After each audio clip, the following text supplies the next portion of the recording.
This review is of deep mini Murukku small crunchy rice spirals.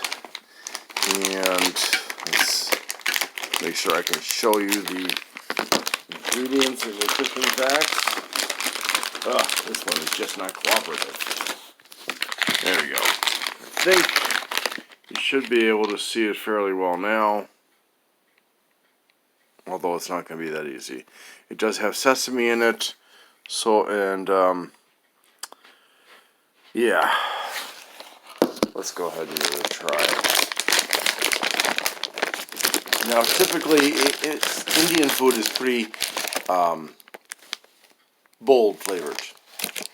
And as you can see, I already opened this, and I can tell you right now it's not a bold flavor. And they're not many either.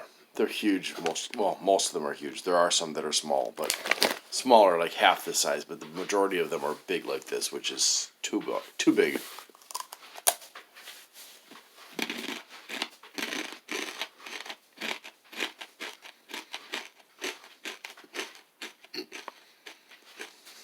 It has a very subdued flavor.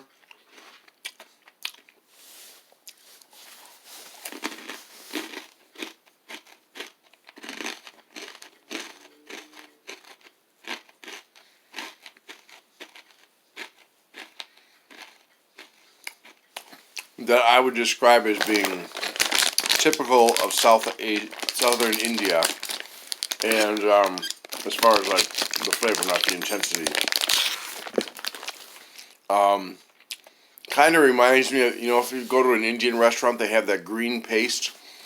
It kind of reminds me of a very, very, very mild version of that. Certainly nothing that really gets my interest. I'm going to figure out if I can cook these in a soup, because they really just do not interest me at all. But, if you like really mild stuff with a bit of spiciness, because this is slightly spicy, you might like this. I don't know.